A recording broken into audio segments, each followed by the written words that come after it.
Ang kwentong ito ay hango sa totoong buhay. Karanasan ito ni Ernesto, taong 1962, Duenas, Iloilo. Lumaki ako sa tribo ng mga shaman at kasama ko ang aking lola. Hindi lahat ng tribo ay nagkakasundo.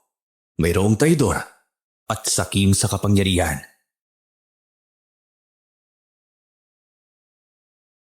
Apo, handa ka na ba sa gagawing ritual doon sa anihan? Kailangan na makarating tayo doon bago sumapit ng alas 7 ng gabi. Magpasalamat tayo sa kalikasan dahil binigyan niya tayo ng masaganang ani. Lola, totoo po bang sinasabi nila tungkol sa mahiwagang sungay ng usa? Isa din po ba yun sa dahilan kaya maganda ang ani natin? Oo, kaya nga halos lahat dito ng mga katribo natin palaging nag-aalay sa gitna ng gubat ng mga prutas o bigas na naani. Gumaganti din sa kabutihan ng usa. Oh, nakita niyo po ba yung usa, Lola? Anong itsura niya? Puting usa na may gintong sungay. Nakikita lang siya kapag malapit na ang anihan pero ang pinapakitaan lang niya ay ang mga taong may mabuting puso. Isang beses ko lang siyang nakita noon at hindi na naulit. Kung ganun, wala palang pag-asa si Pinuno na makita yung usa. Kasi may masama siyang balak dun eh. Shh! Huwag kang magsalita ng ganyan at baka may makarinig sa'yo. Tara na, umalis na tayo. Dalhin mo ng ibang alay natin. Umalis na kami ni Lola sa bahay ng gabing yon para pumunta sa palayan na aanihin na namin bukas. Sa edad kong 10 taon na mga panahong yon, nasasanay na rin ako na kapag malapit ng aanihin ng mga palay at prutas, ay gumagawa kami ng ritual.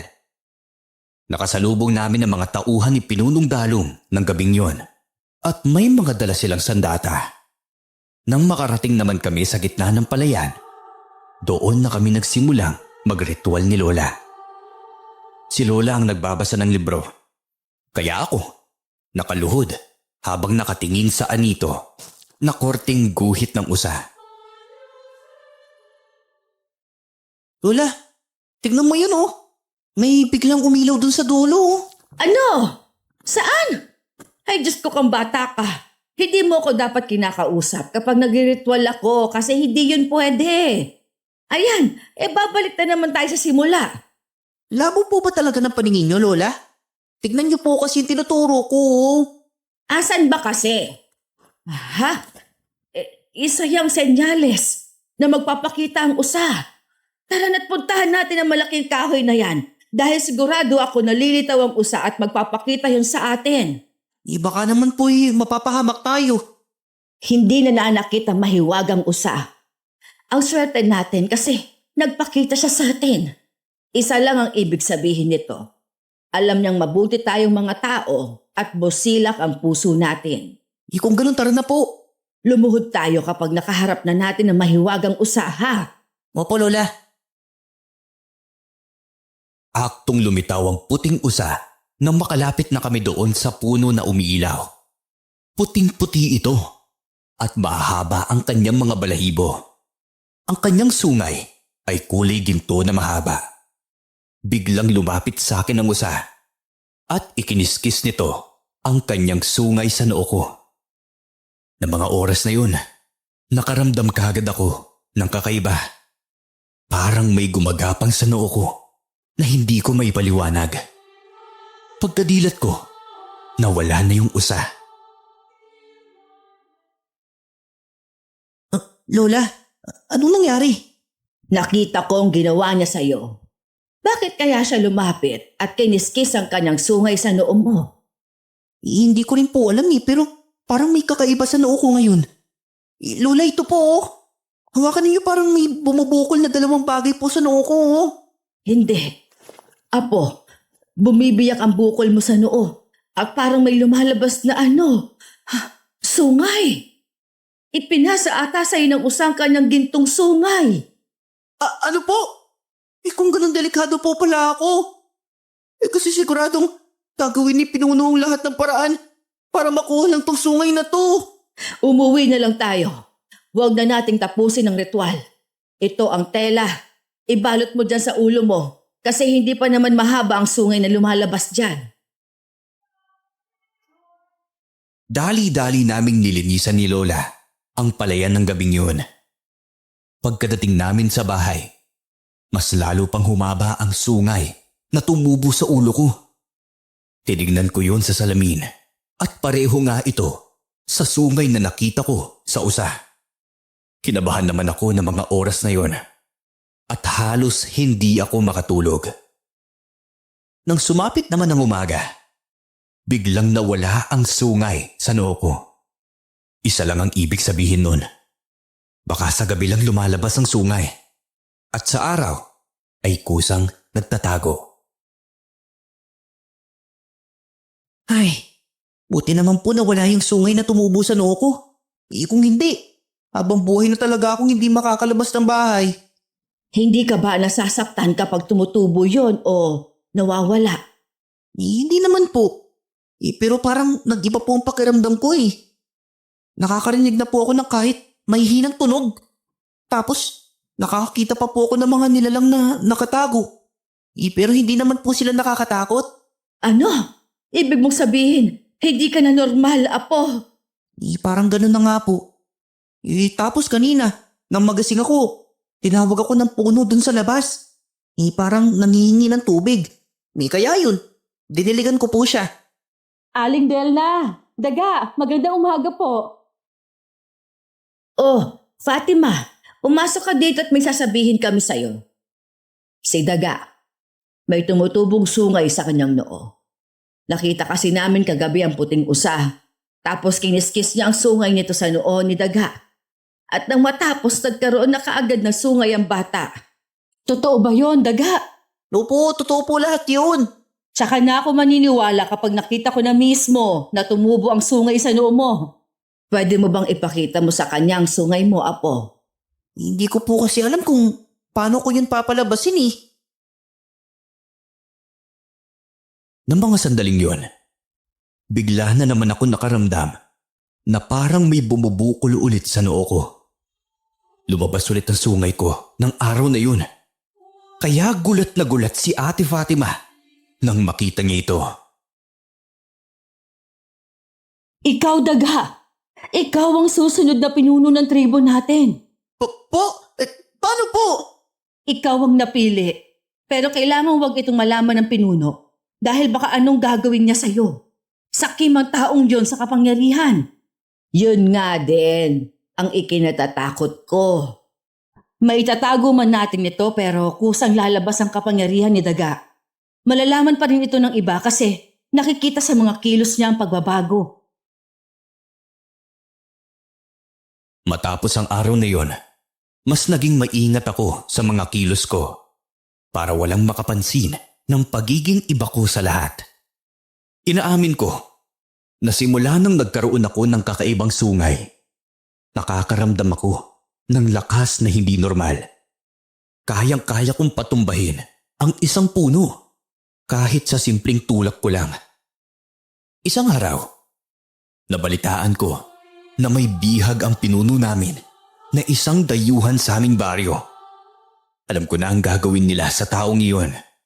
Ginto, kapalit ang buhay niya. Kaya naisipan kong iligtas ang taong iyon. Sigurado ka ba sa binabalak mo? Baka mamaya mapahamak ka dahil sa taong yon.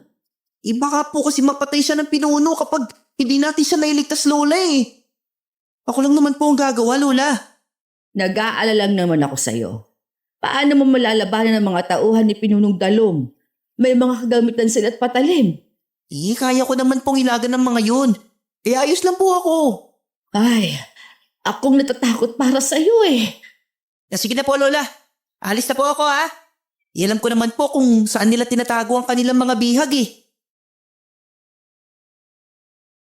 Pinayagan ako ni Lola na umalis ng gabing yon. Pagkadating ko sa kuta ni Pinunong Dalong, inilagan ko ang mga nagbabantay. Doon ako dumaan sa likuran, pero hindi ko inaasahan na may nakabantay rin doon.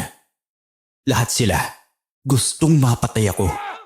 Pero nilabanan ko ang mga ito at nagawa ko silang patumbahin. Mabilis akong pumunta sa kinaroroonan ng bihag na lalaki at nakita ko siyang sugatan. Ayos lang po ba kayo? Iligtas mo ako sa kanila. Papatayin nila ako. Merong aswang dito. At kaya nila ako sinugatan para ipainom ang dugo ko sa kanila. Ano po? Oo, bilisan mo na. Pakawalan mo na ako dito, bata. Bago pa dumating ang ibang bantay at mapatay tayo pareho. Opo. Puputulin ko na yung mga tali ninyo. Gamit po tong kutsilyo ko. Huwag po kayong magalala. Makakalis po tayo dito kahit anong mangyari. Salamat talaga, niligtas mo ako. Ayan. Matanggal na ang lahat ng mga tali ninyo. Teka, kaya niyo po ba maglakad? Mukhang marami pong mga pasa kayo sa paa eh. Sinaktan nila ako kanina. Pinalo ng malaking kawayan. Kaya nagkaganito ang paa ko. Pero kaya ko naman tumakbo. Kaya ko. Tara po, bilisan na po natin. Tagumpay kami nakaalis sa kuta ni na Pinunong Dalong ng gabing yun. Dinala ko siya sa bahay at kaagad namang ginamot ni Lola ang kanyang mga sugat. Paulit-ulit niyang sinasabi na may aswang sa kuta ng Pinunong Dalong. Aswang talaga ang inaalagaan ng pinuno niyo. Masama siyang tao. Hindi naman lingid sa amin na masama siya. Pero wala kaming naririnig na kwento tungkol sa aswang na yan. Narinig ko ang usapan nila. Ayon sa kanila, gusto niya raw na sakupin ng buong tribo para gawing aswang ang mga tao. Naku, hindi yun mangyayari no. Gagawin ko ang lahat para mapigilan ng pinuno. At kung sakali man na totoong sinasabi mo tungkol sa mga aswang na yan, naku, hayaan mo. At makakaharap ko din po siya. Sa tingin mo ba, kaya mong labanan ng aswang? Hindi ko po alam. Pero susubukan ko po. Alang-alang sa bang inosenteng tao na nakatira dito sa amin. Ang mabuti pa magpahinga na muna ikaw, iho, ha? Ano ba ang pangalan mo at bakit ka napadpad dito sa amin? Ako po si Teo. At kaya po ako dumaya dito para sa isang misyon. Pagka umaga nun, nabigla naman kami nung dumating ang Pinunong Dalong sa kubo namin para hulihin ako.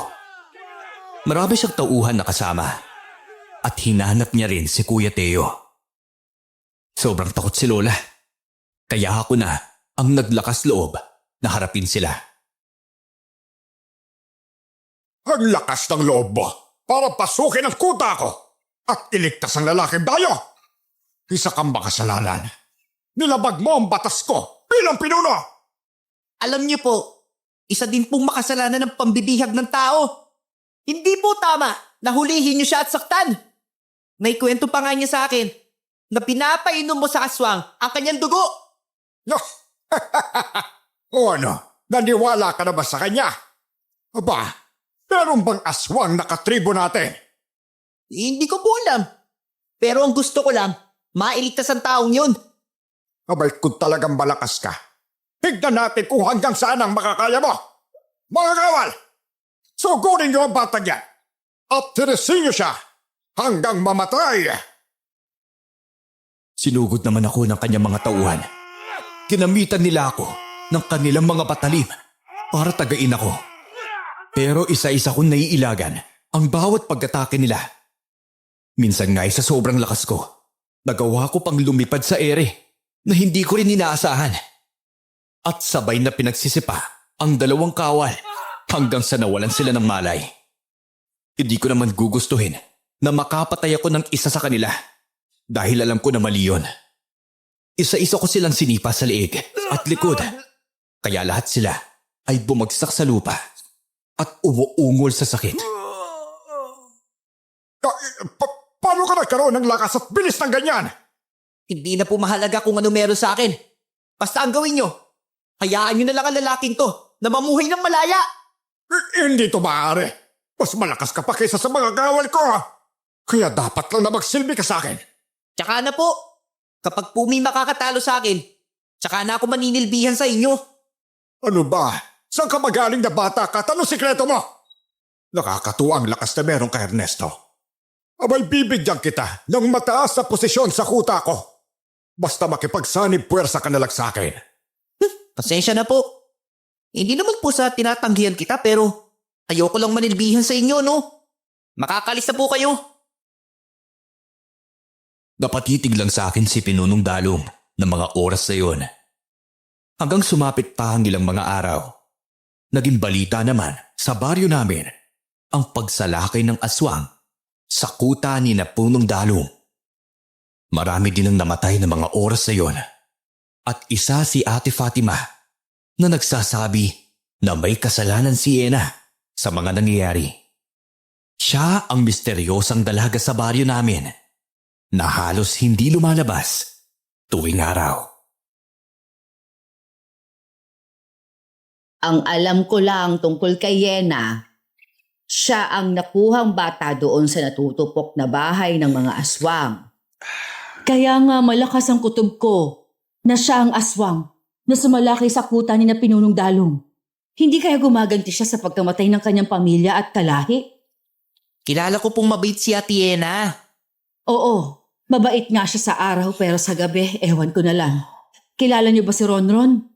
Yung batang kalaro mo palagi, daga. Siya ang nakakita kay Yena. Isang gabi na nasa likod ng kanilang bahay at tinubuan ito ng pakpak. Nagkataon kasi na inutusan siya ng nanay niya na sunduin sa kuta ang kanyang itay. Kaya yon ang nasaksihan niya. Sumasang-ayon ako sa sinasabi mo. Si Yena, ang bunsong anak ni Dato Maulap na isang aswang noon. Kung ganun po, bakit pa siya binuhay kung isa siyang aswang? Dahil sanggol lamang si Yena noon. Makakaya ko bang patayin ang isang sanggol? Habang kinakain ng apoy ang bahay ng mga magulang niya, narinig ko siyang umiyak kaya pumasok ako kahit delikado para iligtas siya. Iniwan ko sa tabing ilog ang sanggol at napulot naman ito ng matandang babae na nanlilimos. Pinalaki niya si Yena.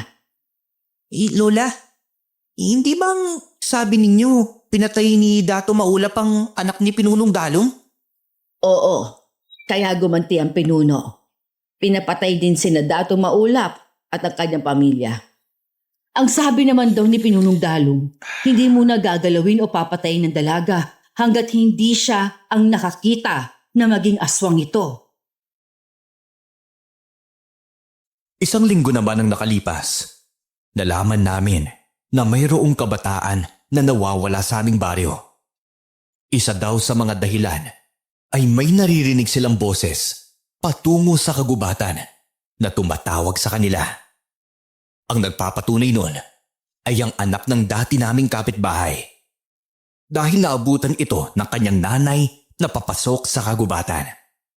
Nang malaman yun ni Lola, doon siya nagsabi sa akin na noon pa man, ganoon na ang paraan ng aswang para makapambiktima. Tandang-tanda ko pa noong kabataan ko. Yan rin ang aswang na nambibiktima. Pero naubos silang lahat dahil naitaboy ito ng mga albularyo. At ang naiwan lang ay ang kandidato Maulap. Hindi kaya Lola, ang nambibiktima nga po talaga. Si Ate Yena? Di ba siya lang ang naiwan na kalahi ni Dato Maulap?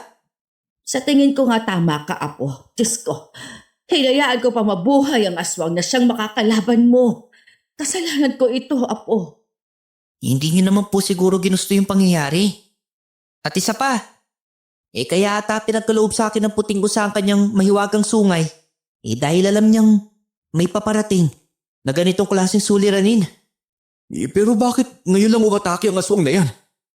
Dahil ito na yata ang magandang panahon para sa paghihiganti nila. Sigurado akong pinlano nila itong malahat. Lalo na at parang nabalot na ng kasamaan ang Pinunong Dalong. Teka, matanong ko nga po kayo ulit, Kuya Teo. Totoo nga ba talaga yung sinabi mo? Na kaya ka nila sinugatan para ipainom ang iyong dugo sa aswang? Oo, totoo yun. Pero imposible na aswang si Pinunong Dalong. Paano yun mangyayari? Wala sa angkan nila ang pagkaaswang. Malalaman po natin yan kapag dumating na ang tamang panahon. Isa lang po ang sinisigurado ko. May alam si Pinuno sa bagay na ito. Kung meron man ay mas lalo kanilang pag-iinitan dahil malakas ka. Alam naman nating pareho na matagal na niyang gustong makuha ang ginto na mahiwagang sungay ng usa. Naku, di ngayon makukuha sa akin. Nabalitaan ko nga pala, ang sumusuporta na taga-kabilang nayon, pupunta sa kuta ni Pinunong Dalong. Pinatatawag tayo doon para makinig sa kung ano man ang mauulat nila sa mga katribo natin. Kung ganun, pumunta tayo doon at nang hindi tayo mahuli sa kanilang napag-uusapan. Nang araw na yun, dumulog kami sa kuta ng aming katribo. Nandoon na nga si Kuya Botchok at may inaalay na pagkain sa aming pinuno. Si Kuya Botchok ang sumusuporta sa pangangailangan ng tribo dahil matalik siyang kaibigan ni Pinunong Dalong. Naparito ako nang malaman ko na may nangyayaring kababalaghan dito sa lugar na ito. Para wala nang mapahamak, maniwala na lang kayo sa kakayahan ni Pinunong Dalong. Abay hindi siya gagawa ng desisyon para sa ikakapahamak ninyong lahat. Hindi namin gusto ang pamamaraan ng pagiging pinuno niya. Masyado siyang sakim. Abay hindi totoo yan, Fatima. Ang gusto ko lang ay kaligtasan ng lahat.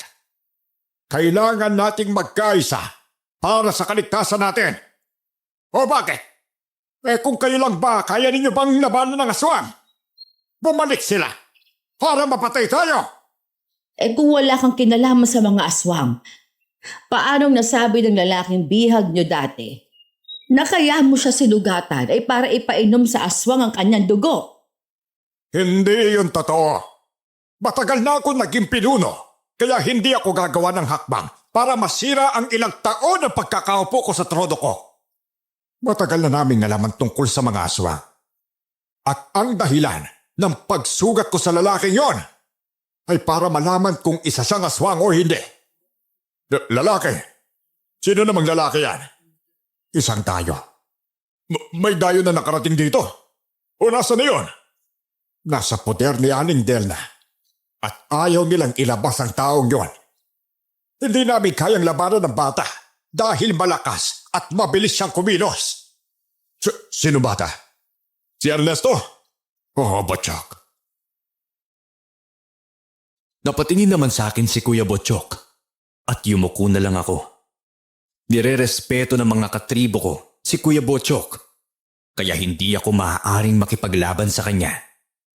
Lumapit siya sa akin at hinawakan ang aking noo tsaka malapad na ngumiti. Kung ganon, parang nakikita ko na kung sino ang dapat na umupo sa tronong yan, Pinunong Dalong. Bah, may napag-usapan tayo. Kaya hindi mo ko pwedeng alisin sa pwesto ko. Wala din namang pangarap ang apo ko na maupo sa trono mo kahit malakas siya kaysa sa'yo. Ang gusto lang niya ay kapayapaan nating lahat at kapayapaan para sa ating kalikasan. Sabihan mo ng iyong mga tauhan na itigil ang pagputol sa mga kahoy at pagsira sa ating kalikasan. Ginawa namin yon para lalabas ang puting usa na may mahiwagang sungay. Kailanman ay hindi magpapakita ang mahiwagang usa sa inyong mga masasama. Teka, gaano ka ba kalakas, Ernesto? Hindi po ako malakas. Sakto lang po na kaya ko lang maprotektahan ang sarili ko. Mabait kang bata. Kaya alam ko, nasasabihin mo sa akin kung saan nanggaling ang lakas mo. Wala pong nagbigay ng lakas sa akin. Kusa lang po talagang nangyari sa akin. Nagulat na lamang din po ako eh. Kung ganon, gusto mo bang sabihin na ikaw ang nakatakda? Nakatakda po para saan? Para ubusin ang mga masasamang nilalang sa mundo. Yung mga aswang, kayang-kaya mong labanan. Kaya naman, sa'yo ko na iaasa ang kaligtasan ng tribo. Hindi hahayaan ni Pinunong Dalong na mayroon kang aatrasang iba. Gulo ang kahihinatnan nito, Botsok. Maintindihan niya kung bakit ko ito gagawin. Hindi ba, Pinuno? Sige ho. Kung sa tingin ninyo siya ang nararapat, abay sige lang. Nakita ko ang pag-iba ng mukha ni Pinunong Dalong na para bang galit ito pero hindi makapagreklamo. Sumapit pa ang gabi. Nabigla ako nang may malakas na kumalabog sa bubong namin. Mabilis akong bumangon, kasabay ng mabilis ding pagtubo ng sungay ko sa ulo. Ramdam ko din na nagliwanag ang aking paningin, na para bang halos kahit maliit na langgam, makikita ko kahit sa kadiliman ng gabi. Lumabas ako ng bahay at isang napakapangit na nilalang ang aking nakita. Nilalang na parang sigbi ng itsura. Mahaba ang kanyang kuko. May pakpak na kasing lapad ng kumot at walang buhok. Malalaki ang kanyang mga mata at namumula. Apo, aswang yan. Mag-iingat ka. Ako na po ang bahala sa kanya. Teka, tutulungan na kita matugis sa mga aswang na yan. Huwag na po, Kuya Teo. Mapapahamak lang po kayo eh. Ernesto, may alam din ako sa pagkikipaglaban. At gusto ko din na mapatay ang mga aswang dito sa baryo ninyo. Matagal ko ng pinlano na magpunta dito. Pero ngayon lang natuloy kaya hindi ko nasasayangan ng pagkakataong ito. Sige po. Kung ganun, sabay natin silang atakihin. Ito, may asin akong dala. Hindi pwedeng titignan ko lang kayo habang nakikipaglaban. Tutulong din ako para mapatay ang aswang na yan. Umanda na kayo. Sasalakay na po siya sa atin. Magbabayad ka sa mga kasalanan na nagawa mong aswang ka! Sabay-sabay kaming tatlo na sumalakay sa aswang. Mabilis din siya at malakas kagaya ko. Sinabuyan siya ni Lola ng asin. Kaya mabilis niyang tiniklop ang kanyang pakpak para takpan ang kanyang muka. Inatake naman siya ni Kuya Teo gamit ang isang kawayan. Kaya natamaan sa gilid ang aswang.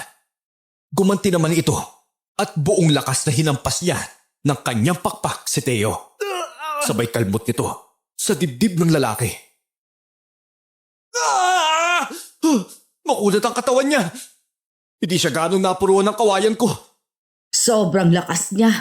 At wala akong kakayahan na magpalutang-lutang sa ere. Basta ako na po lalaban sa kanya. Hintayin niyo na lang po ang pagbagsak niya sa lupa. Tsaka kaya hatake. Sige. Alam ko nakakayanin mo siya, Ernesto. Papatayin kitang aswang ka. Nagkamali ka ng bahay na nilusog. Haya na siya, daga. Talasan mo ang mga mata mo at ang iyong pandinig. Tumalon ako sa ere at malakas siyang nasuntok. Natamaan ko siya sa dibdib. Kaya isang malakas na angil ang umalingaw-ngaw sa paligid. Lumipad pa atras ang aswang at parang inaaral niya ang kilos ko. Lalong-lalo na ang mga sungay na tumubo sa akin noo. Sumalakay siya para kalmutin ako. Pero mabilis kong nailagan yon. Hanggang sa umikot siya nang umikot sa akin. Halos hindi ko na namamalayan ang kilos niya. At laking gulat ko na lang nang hinampas niya ako ng malakas sa likod at kinalmot ang braso ko. Muntik na akong mahulog sa lupa. Pero sinundan niya pa iyon ng malakas na suntok sa aking muka. At nanggigil na nilansi ang katawan ko ng kanyang pakpak. Daga! Lumaban ka! Hindi ka pwedeng mapatay ng aswang na yan! Alindel na! Akin na po ang asin!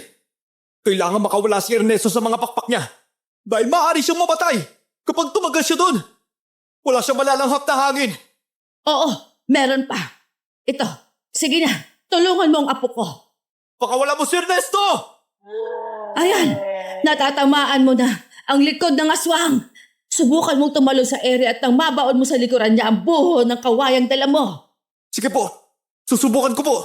Hindi ka mananalo sa akin! Nang isigaw ko ang katagang yun, buong lakas akong nagwala sa kanyang pakpak at nagawa ko siyang patalsikan kaya bumagsak ito sa lupa. Saktong tumalon si Kuya Teo para tarakan ng kawayan ang kanyang likod. Pero dumulas lang doon ang kawayan. Doon naman mabilis na lumipad palayo ang aswang para tumakas. Aray ko po! Ang sakit at tabdi na sugat ko! Sinasabi ko na nga ba? Alam kong ikaw ang sadya nila dahil sa tangan mong lakas. Gusto ka nilang mapatay, daga. Ano kaya kung ibalik mo na lang sa puting usa ang tangan mong kapangyarihan? Hindi! Ayoko! Hindi naman po sa nag-iisakim na ako pero gusto ko muna na mapatay ang aswang bago ko to isauli. Tama po siya, Aling Delna. Kapag naibalik sa usang kapangyarihan ni Ernesto, mas lalong malalagay sa panganib ang buhay ng lahat. Lalong-lalo na, ang buhay ninyo maglola. Ang ikay natatakot ko pa. Nakita ng aswang ang sungay na tumubo sa noo mo. Titig na titig siya sa'yo. At alam kong naintindihan niyang dyan nagmumula ang kapangyarihan mo. Lola, alam ko po na nag-aalala kayo sa akin. Pero pangako ko po sa inyo, hindi ako susuko sa mga aswang na yan. Pumasok kami sa loob nang matapos ang labanan na iyon. Nagkaroon din ng sugat si Kuya Teo, kaya una siyang ginamot ni Lola. Nagulat pa ako nang makita kong dahan-dahan na naghihilom ang sugat ko. Kusang sumasara ang mga yun at bumabalik sa normal ang aking balat. Umiilaw ang palad ko, kaya dinapo ko yun sa sugat ni Kuya Teo. At kagaya ng sakin, nawala bigla ang sugat niya. Grabe! Nakakatuwa! Kaya kong pagalingin ang taong may sugat? Oo, sobrang nakatutuwa, Apo. Pero alam mo ba, para ka ring nakakatakot magmasdan kanina. Umiilaw ang mga mata mo habang naglalaban kayo nung aswang. Siguro po sa ganoong paraan, lumalabas ang kapangyarihan ni Teo. Malalaban ng iba pang aswang ang tungkol sa'yo kaya kailangan nating magdoble ingat. May ipagtatapat po ako sa inyo. Alam niyo po, kaya ako nakarating dito sa baryo ng inyong mga katribo. Dahil pakay ko talaga napatayin ng inyong pinuno. Siya kasi ang dahilan ko bakit namatay ang mga magulang ko eh. Ano? Bakit? Sino ba ang mga magulang mo at paano mo nalaman na namatay siya? 10 taon lang din po ako noon, kagaya ni Ernesto. Kitang-kita ko ang pagdakip nila sa nanay at tatay ko. Ang masaklap pa doon, hinayaan pa nila akong makita ang gagawin nila sa mga magulang ko. Yung nakita ko, may sinasagawa silang ritual. Kinuha ang kanilang mga dugo para ialay sa itim na anito. Ang kapalit lang noon ay ang pagbabalik buhay ng isang batang babae. Batang babae? Pero bakit hindi ko alam ang bagay na yon? Kasi po, sa isang sagradong kuweba nila ginawa ang bagay na yun. Kaya nangako ako sa sarili ko na hindi ako uuwi hanggat hindi nababayaran ni Pinunong Dalom ang pagkamatay ng mga magulang ko. Teka, ibig lang pong sabihin nito. May alam talaga si Pinuno sa nangyayaring pagsalaki ng mga aswang. Pero sino naman kaya ang babaeng binuhay niya? Yon ang kailangan nating alamin. Pero kung sa sagradong kuwebang yun ginawa, ibig sabihin, ang nakaalam lang doon ay ang mga katribo na pinagkakatiwalaan niya. Nag-isip kami ni Lola kung sino ang maaari naming tanungin at parehong sumagi sa aming isipan si Ate Fatima. Matagal na rin itong naninilbihan sa Pinunong Dalom at isa rin sa pinagkakatiwalaan.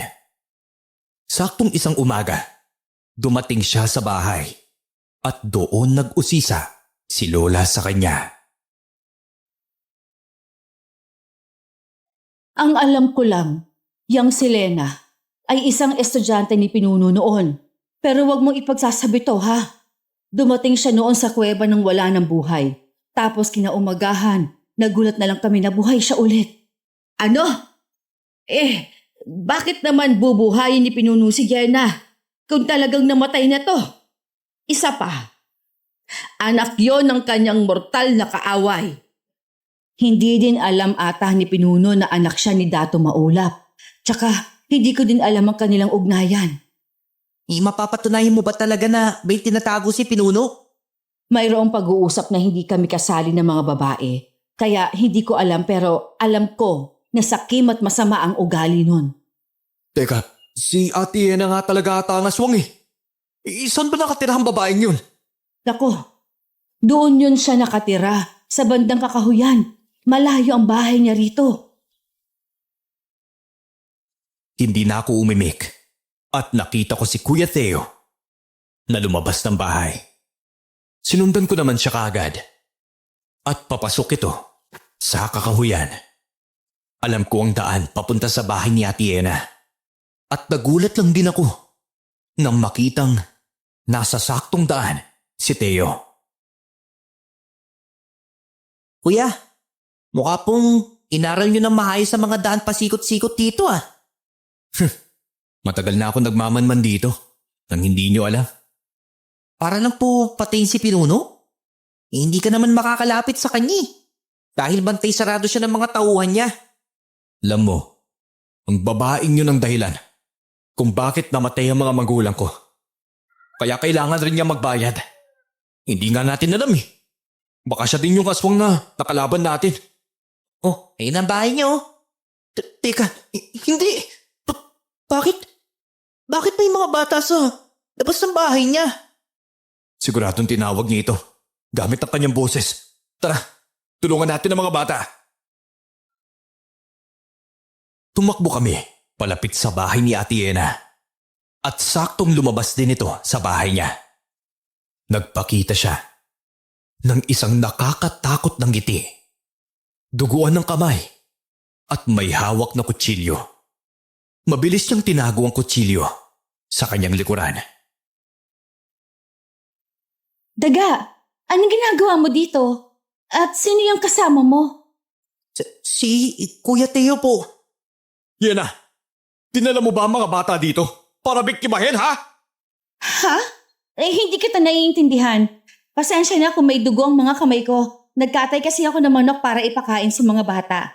Sige na, umalis na kayo. Hindi ko kasi kayo mahaharap sa ngayon dahil may mga gagawin ako. Ate Ena, pwede ko bang hawakan ng mga kamay mo? Ayoko! Umalis na nga kayo! Dalhin mo ang lalaking kasama mo, Daga. Lumakas na ang boses ni Ate Ena. Kaya doon ko na hinila si Kuya Teo. Ayaw ko lang na madamay ang mga batang nasa harap niya. Sigurado din naman ako na wala siyang gagawin sa mga yun dahil nakita at nakilala namin ang mga bata. Pagkasapit naman ng gabi, biglang may tumusok na pana sa dingding namin. Mabilis na tumubo ang mga sungay ko, lalo na kapag nasa panganib kami. Lumabas ako at humarap sa mga taong gustong pumatay sa amin. Tama nga ang hinala ko. Walang iba kundi si Pinuno at ang kanyang mga tauhan. Kaya pala malakas ka. Dahil totoo nga, natangan mo ang mahiwagang sungay ng usa. Ang sungay lang ang gusto kong makuha. Kaya ibigay mo sa akin yan!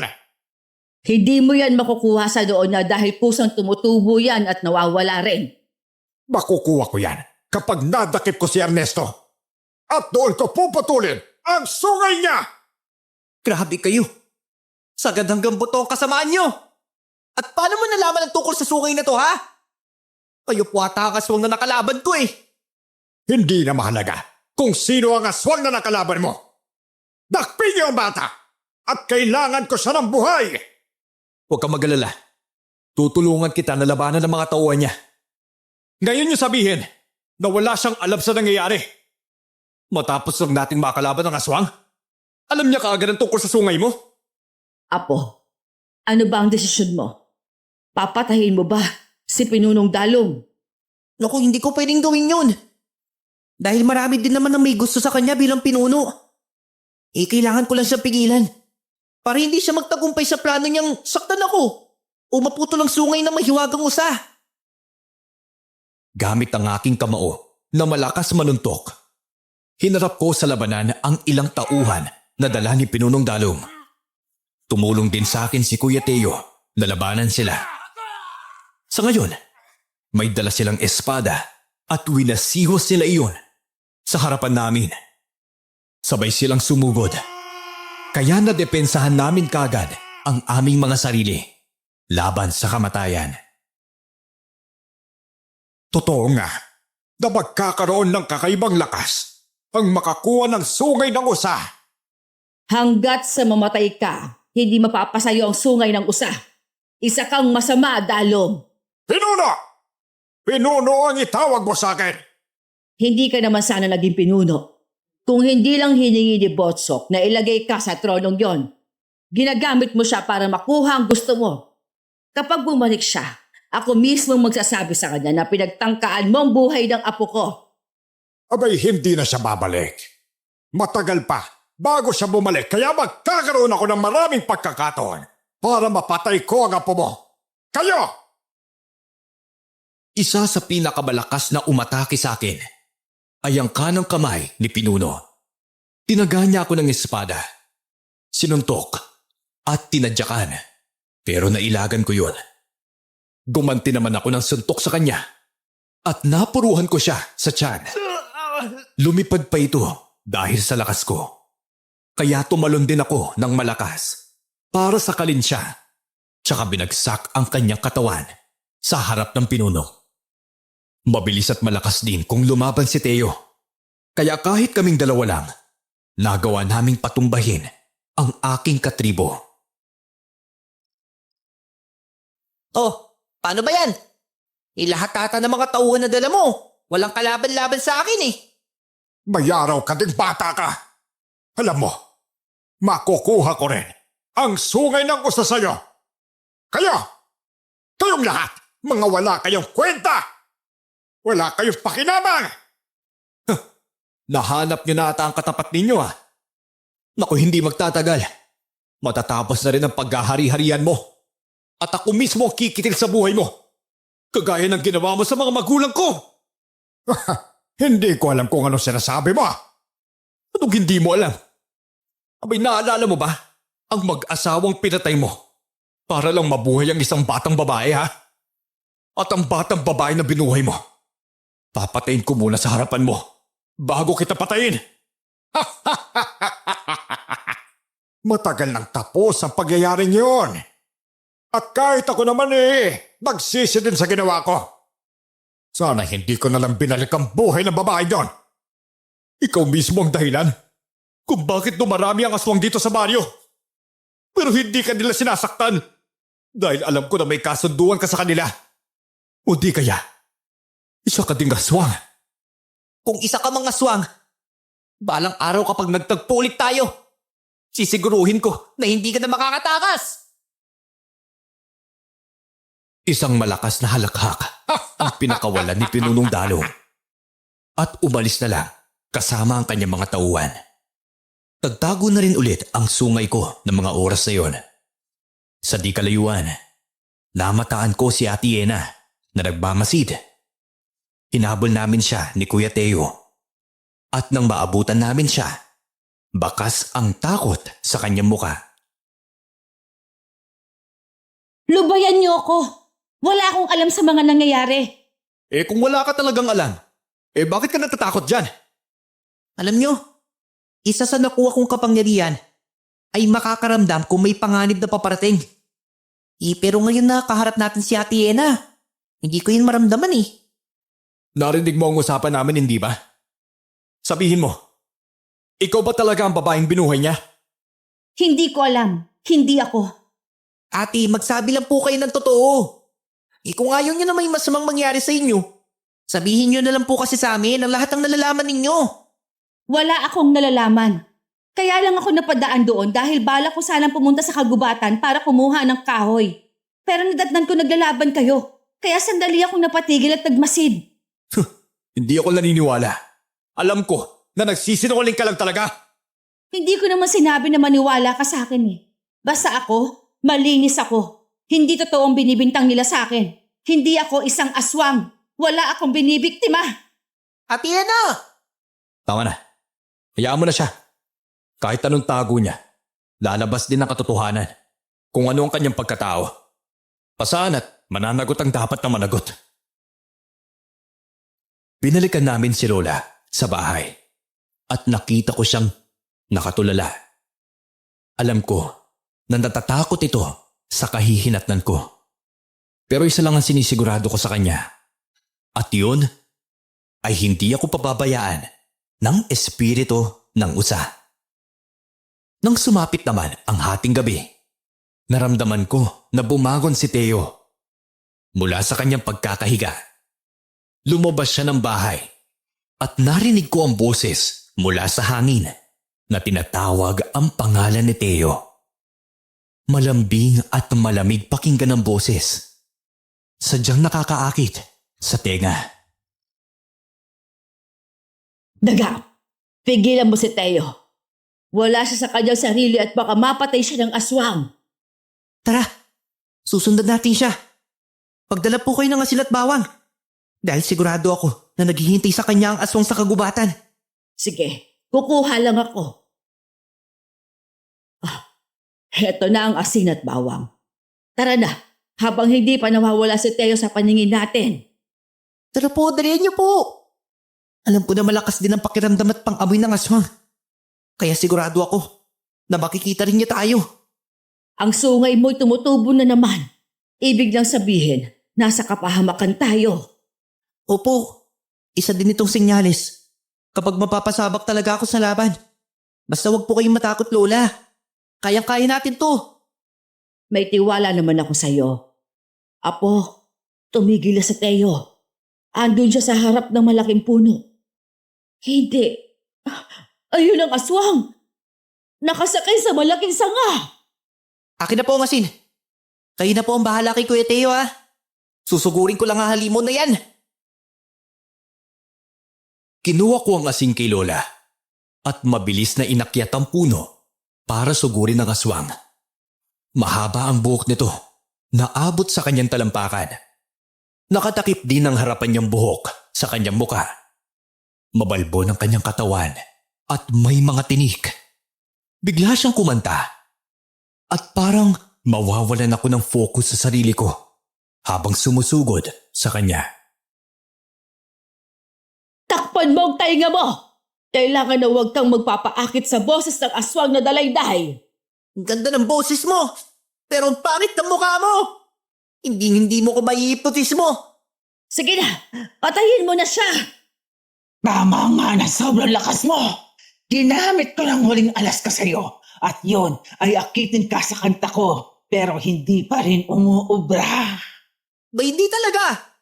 Dahil alam ko na yun ang kapangyarihan mo. Sa wakas, nakita ko na rin ng nilalang na may iba pang akit na boses para makapambiktima ng mga batang kagaya ko. Ang binata lang ang gusto kong makuha. Hindi mo siya kaano-ano. Kaya hayaan mong mapatay ko siya. Hindi natin kailangan maglaban. Pwede tayong maging magakampi. Kahit kailan, hindi ako magiging kakampi ng masamang nilalang na kagaya mo. Mas gusto mo talagang mamatay. Sige, pagbibigyan kita, bata. Sinabuyan ko siya ng asin at bawang, kaya natamaan ko ito. Dahil hindi siya makapaghanda, ginamit niya ang kanyang buhok para kumapit sa mga sanga ng kahoy habang lumilipad na sumasalakay sa akin. Palitan kami ng suntok at tadyak. Hinuli niya ang kamay at pako gamit ang kanyang buhok, kaya hindi ako nakakilos. Lumapit siya, tsaka pinagkakalmot niya ako sa dibdib at braso. Pakawalan mo ako! Hindi mo to inaasahan, di ba? Ngayon, akin na ang sungay mo. Taray ko! Masakit! Pakawalan mo ang suhay ko! Apo, lumaban ka! Gamitin mo ang lakas mo para makawala ka sa buhok ng aswang na yan.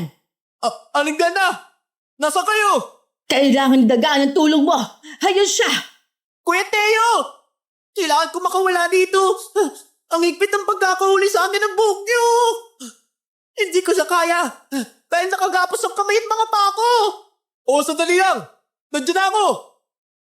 Tumalon si Kuya Teo para sabuyan ng asin at bawang ang aswang. Nang humapdi naman ang katawan nito, nanawisikan ng asin. Doon na unti-unting lumuwag ang pagkagapos sa akin ng kanyang buhok. Kinuha ko yun na isang pagkakataon para ko mawala sa kanya. Nang tuluyan na akong makawala, doon ko siya sinuntok sa mukha at dibdib. Nahulog sa lupa ang aswang, kaya isang malakas na angil ang sanhi niyon. Itong nababagay sa'yo! Babalikan kitang binata ka. Kahit pa ulit-ulit ka pang bumalik, hindi ka namin susukuan. Tama na! Hayaan niyo na siya makatakas. Dahil sigurado naman po ako na babalik siya. Magkaroon din siya ng sugat, kaya manghihina din ang nilalang na yun. Grabe, Isa siyang babaeng aswang. Kahit kakaiba ang boses niya, mauunilingan mo pa rin ang pagiging babae niya eh. Oo, at sigurado ako na siya, si Yena. Sumapit ang ilang mga araw. Mas lalo kong inaral ang paggamit ng aking kapangyarihan. Inaamin ko na naninibago ako sa aking kakayahan at paminsan-minsan ay hindi ko yun makokontrol. Habang nag-iensayo ako, bigla namang dumating si Ate Fatima sa bahay. May dala siyang balita tungkol kay Ate Yena. Kagabi ng biktima na naman si Yena. Nakita siya ng kapitbahay naming matanda na pumasok sa kakahuyan at may kasamang bata. Teka kung ganun, bakit hindi nila tinulugan yung bata? Natatakot rin sila. Kumalat na ang balita na siya nga talaga ang pumapatay sa baryo na ito. Kaya sigurado akong may gagawing hakbang si Pinuno para matapos ang kasamaan ng babaeng yon. Dapat lang naman po talaga. Natuldukan po natin ang kasamaan niya eh. Sobrang na kaya siya. Naiintindihan ko si Yena kung bakit niya ito ginagawa. Naging biktima rin sila ng pamilya niya dahil sa mga patakaran ni Pinunong Dalong. Pero ang mali lang ay mga inosente ang dinadamay niya. Mali po lang pumatay ng tao. Kahit na sabihin na lang po natin na gumaganti siya sa nangyari sa kanyang mga pamilya at angkan, hindi pa rin tama na pumatay tayo. Oo nga, tama ka dyan Ernesto. Kailangan natin gumawa ng plano ngayon para matapos na ang babaeng yan. Mamayang gabi, bilog ang buwan. Kaya sigurado ko na lalabas siya para pumatay. Oo, siguradong sigurado. Huwag ninyong tantanan si Yena hanggat hindi siya namamatay para mabawasan ang takot ng ating mga katribo daga. Teka lang, ano bang ginagawa natin dito? Sinundan ka namin dahil bigla kang nawala sa iyong sarili. Ayon pa kay Daga, baka inakit ka ng boses ng aswang. Hindi boses ng aswang ang narinig ko, kundi boses ng nanay ko na tumatawag sa akin. Grabe, sa susunod po. Gawin niyo ang lahat para labanan ng boses na yun ha. Kasi po baka mapatay kayo ng aswang eh. Nang sumapit ang gabi, pumunta kami sa bahay ni Ate Yena para manmanan siya sa kanyang mga kilos. Nakita namin siyang pauwi at may hila-hilang bata na parang wala sa sarili. Nung una, wala muna kaming ginawa para malaman namin kung saan siya dinadala ng batang kinukuha niya. Pumasok siya sa gitna ng kagubatan. Isang kagubatan na kinatatakutan ng lahat. Dahil noon pa man, sabi ng mga nakakatanda, ang makakapasok sa kagubatan na yun ay hindi na makakalabas. Sundan natin siya sa loob. Teka, sigurado ka ba? Paano kung hindi na tayo makalabas dyan? Meron po akong kapangyarihan kaya ayos lang po yan. Magagawa kong iligtas ang sarili natin at ang bata. Ernesto naman eh, normal na tao lang ako. Kaya parang nakakatakot sumugal eh.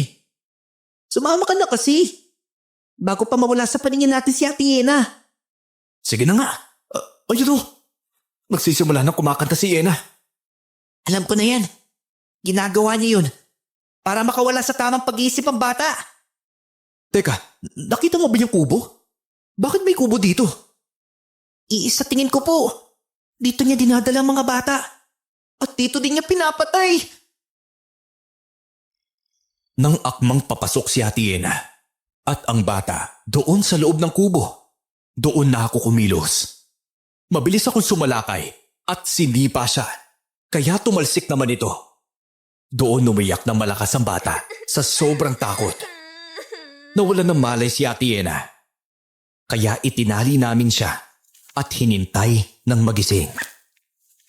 Wala na siyang maalala sa mga nangyayari. Hinawakan ko ulit ang kanyang pulso at masasabi ko na dalisay ang dugo na gumagapang sa katawan ng babae. Malinis siya at walang bahid ng kasamaan sa katawan. Teka, bakit po ganun? Bakit wala man lang akong naramdaman na may kakaiba kay Ate Yena? Hindi ko rin alam. Pero kailangan pag magising siya, aaminin niya rin sa atin ang totoo. Aray ko! sakit na tiyan ko! Ayun, mabuti naman nagising ka ng aswang ka. Aswang? Hindi ako aswang. Kung hindi po kayo aswang, bakit mo binibitbit ang batang to papunta dito sa kubo, ha? Kubo? Saang kubo? Sandali nga. Pakawalan niyo nga ako. Oy, Ate Yena, dinala mo ang bata dito sa kubo habang kumakanta ka. Naisip namin na isa kang aswang. Inaalala mo ba yung huling nangyari bago ka pumunta dito? Ang naalala ko lang, nagkita kami ni Ate Fatima. Gabi-gabi nagkikita kami para painumin niya ako ng gamot para sa sakit ko sa puso. Ano? Maaaring ang gamot ka mo na pinapainom ni Ate Fatima sa iyo hindi tunay na gamot, kundi gayuma para susunod kayo sa lahat ng utos ng aswang. Nagkatinginan lang kami ni Kuya Teo ng mga oras na yun. Nagpasya kami na ihatid si Ate Yena sa bahay at sinugod naman si Ate Fatima. Nadatan namin ang babae na may hinahalo na masangsang na amoy sa malaking kawali. Nararamdaman niya na yata kung bakit kami nandoon. Kaya bigla siyang nagpalitan niyo bilang isang aswang. Lumaki ang kanyang mga mata at tumulis ang labi na parang tuktok ng uwak. Tsaka doon humaba ang kanyang buhok na hanggang talampakan. Inaasahan kong darating kayo ngayong gabi sa pamamahay ko. Binabantayan ko ang mga kilos ni Yena, kaya alam ko ang lahat.